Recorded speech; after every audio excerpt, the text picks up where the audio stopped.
Hey guys, JJ here, and the wait is over. George A. Romero's Resident Evil is finally out. Today we're diving into everything you need to know, where you can watch it, a word from the director, and much more. So with that being said, let's get right into it. George A. Romero's Resident Evil.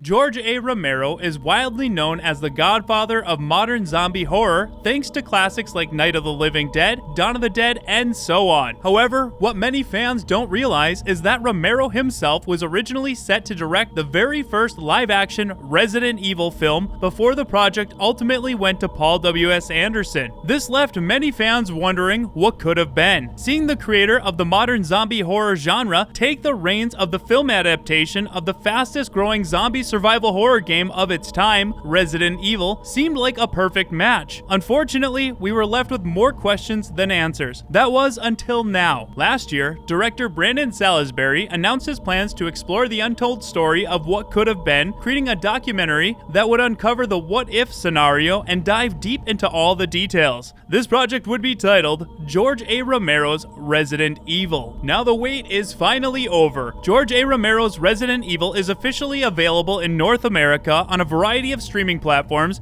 including Apple TV, Amazon, Xbox, YouTube, Fandango, DirecTV, Dish Network, Comcast, and Spectrum. A European release is scheduled for sometime next month, but pre-orders are available. George A. Romero's Resident Evil offers viewers an unprecedented look behind the scenes at the tumultuous dynamics, creative tensions, and the poignant downfall of the film that never came to be. Highlighting Romero's unique vision, the documentary delves into the intricacies of his creative processes, previously undisclosed details of his script, and his battles with the corporate forces steering the project. For Resident Evil fans, you'll hear a familiar voice as the narrator. Pablo Kuntz, the voice of the original Albert Wesker, returns to narrate this documentary. You'll also see other familiar faces from the Resident Evil series, including Charlie Kravslovsky, the original Chris Redfield. I've had the chance to watch this documentary multiple times now, and I can assure you it is a fascinating deep dive into the history of George Romero, his career, his dealings with Capcom and Constantin Films, and so much more. From script revisions and concept artwork to insights from people who worked with George on various projects. It covers everything. Each time I watch it, I discover a new detail I didn't catch before. As a horror fan, it's intriguing to see what could have been, but it's also bittersweet knowing how it all turned out. Trust me, if you get a chance to check it out, you won't be disappointed. Or actually, maybe you will be with the outcome we got. There's even a segment in this documentary dedicated to the creation of the live-action trailer from the original Resident Evil 2 released in 1998. Many people may not know that this trailer was also directed by George Romero. The documentary takes you behind the scenes of the Resident Evil 2 trailer, featuring insights from those who were on set. It's fascinating to hear their stories. There's also a ton of additional information about the trailer. Much more was filmed than we actually saw, but I'll leave that for you to discover when you watch it for yourself. Last year, we conducted a full interview with the director of George A. Romero's Resident Evil to dive deep into this documentary, sharing insights of the production, behind the scenes details, a look into the making of the film, and more. So if you'd like to check out that interview, I'll have a link down below in the description. George A. Romero's Resident Evil honors his legacy while providing fans with so much more information than we had before. It takes you on an emotional journey into the inner workings of filmmaking, highlighting how passion is often overlooked in favor of big corporations and profit.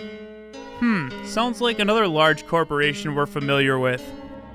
If you got a chance to watch this documentary, please let me know your thoughts down below in the comments. And if you enjoyed it, please recommend it to your friends. Also, be sure to leave a review on IMDb to help support the director and his team on future projects. I'm also excited to share that I had a chance to be part of this documentary. A big thank you to the director Brandon Salisbury for including me, to my friend Joe Welsh for connecting me with Brandon, and to the Ro's very own Andrew Salo for filming my segment. I'm truly honored to be part of this project. Lastly, a massive bravo to the entire team behind this production. This is truly something special for fans of Resident Evil, George Romero, or just horror enthusiasts in general. Now, a word from the director and producer of George A. Romero's Resident Evil, Brandon Salisbury.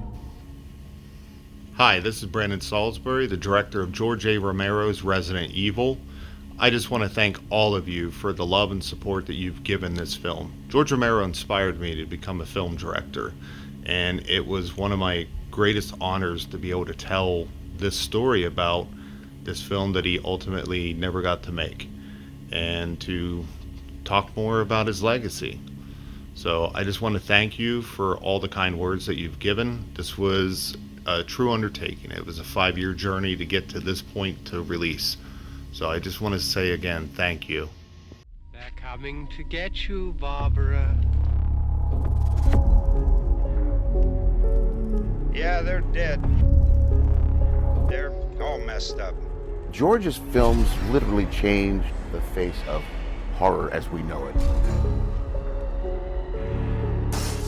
Capcom didn't hide the fact that the games were inspired directly by George Romero's films. At that time, there was nothing more I wanted than a live-action Resident Evil movie. And George is making Resident Evil. And then suddenly, the plug was pulled on this. Having him involved would have had the potential for him to leave a blueprint. How did we not get this? You could tell he had misgivings about doing the zombie project with someone else. This film just feels so much more gory, so much more violent, and so much more angry. I think George really took things to the next level on that. This guy knew Resident Evil. He would not sell his soul just to get a film done. I think that they're buying you. The Resident Evil series exists because of him. He'll never be forgotten. Remember, he wrote, "When there's no more room in hell, I'll see you in Pittsburgh." George A. Romero's Resident Evil. Everyone's gonna die!